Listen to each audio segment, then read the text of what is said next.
plaintiff, Zetta Atkins, says 4 years ago her son was murdered. And 3 months later, she heard that the defendant was claiming her child was fathered by Zetta's deceased son. Zetta claims as soon as she laid eyes on the child, her knees buckled, and she petitioned the court for a paternity test because she wants confirmation that the child is her grandson. Defendant Tamisha Robinson insists Zetta's son is her child's father, and her child was 3 months old when he was killed. Tamisha claims they were on bad terms when he died, so she didn't go to the funeral, but she agreed to a DNA test to bring closure to this matter. Ma'am, you've petitioned the court for a DNA test to determine whether Ms. Robinson's son is your grandson? Yes, sir. All right, let me hear from you. Yes, I'm kind of emotional. August 31st, 2013, my son, John L. Atkins, was a whole stand-up promoter. He went to do a 2 Chainz show, and then 2 girls told him to meet them at 117. He went to go meet them. They ambushed him, they robbed him, they shot him in the head with a 38. So 3 months later, Tamika had gave me a call because she had my grandson, and she brought him by the house. When I seen my grandson, I buckled. My knees buckled. It was just like I was looking right at him. And it still bothered me because I'm a scorned mother of today. How so? Because seeing my son shot in the head with a 38, and that still bothers me. Oh, for sure. So, it always will. Yes. So Did you go and get any grief counseling?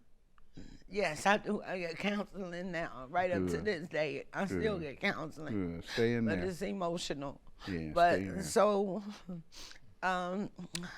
this girl had this other young lady had a child by my son, and she keeps saying that that's not my grandson.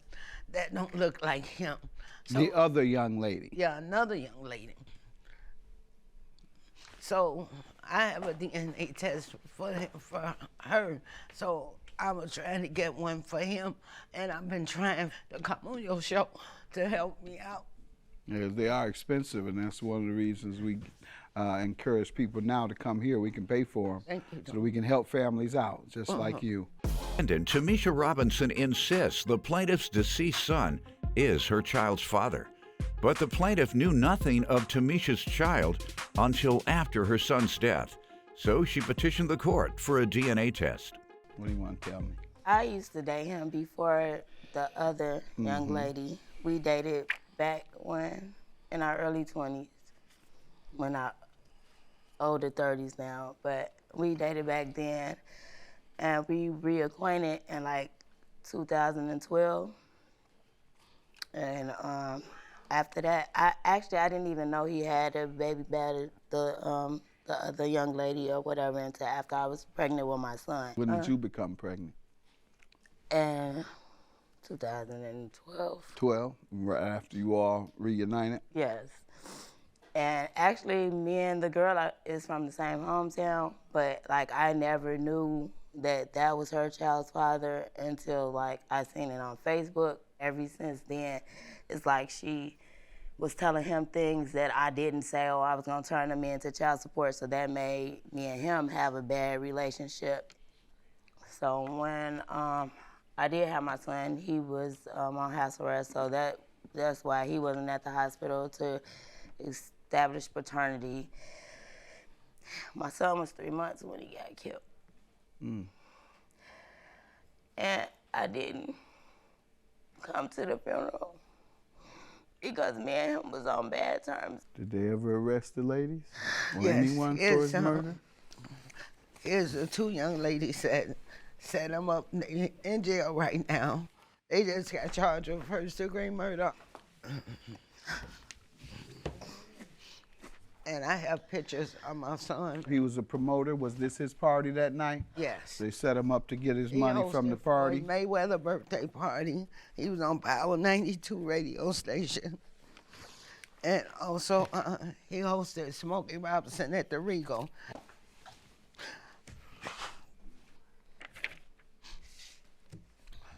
And the 2 killers are still at large. Well, I doubt if they'd be at large too much longer after they tell those 2 young ladies what it's like to do natural life. Once the prosecutors start telling them what they're facing, they're gonna start singing like the Motown stars. You don't have any question in your mind, obviously. I don't have any question in my mind, but I need to tell Zeta something that has been. Me and him was not talking when he got killed. And me being angry at him, I said something that I regret. It's okay. I told him, something happens to him for the way he treated my son, and not too long after that, that's when it happened. That's all right. I'm still here for him.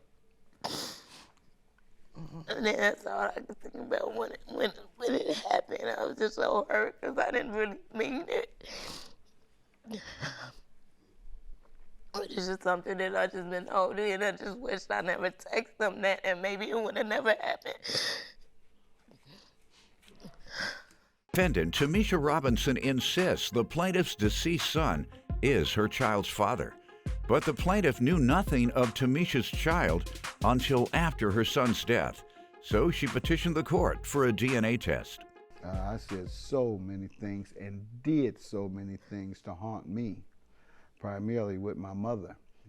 They still haunt me, but you know, sometimes I cringe, and this is 40, 45 years later. I'll be sitting up somewhere and I'll just do that because it haunts me so much. It was so wrong and so bad. So, but I found a way to flip that emotion over. I think I've been a relatively good father. Well, I'm told I'm a good father. I'm told I ain't much of a husband, but I'm told I ain't.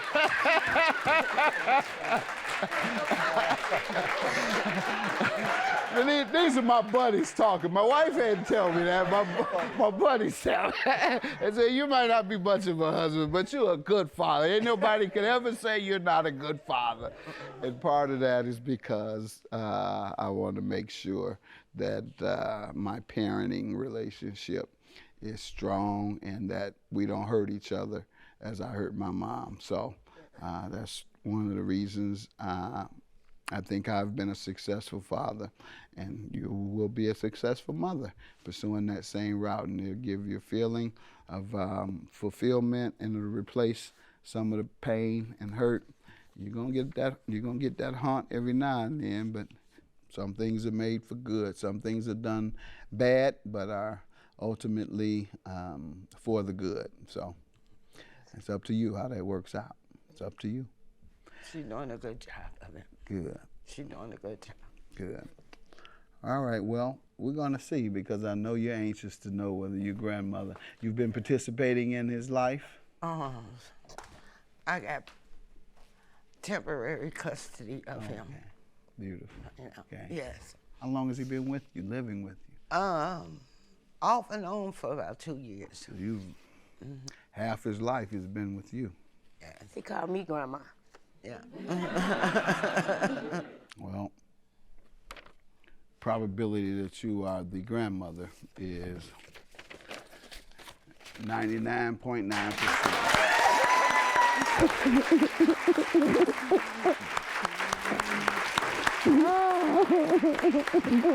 We're going to continue on being a family, and I'm going to continue on being grandma, and she's going to continue on being my daughter-in-law. Okay. And now everybody that has something to say can't say nothing no more. Right. Because we proved them wrong. That's right. We got the proof. When we last spoke with plaintiff Zeta Atkins, she told us that her son's killers were found. And although one of the murderers had died, the other was in prison awaiting sentencing. Zetta also said that she and the defendant, Tamisha Robinson, still spoke, and she maintained a relationship with her grandson. When we last spoke with Tamisha, she too told us that she and Zetta still spoke. She even sent her grandson to stay with Zetta for a few weeks.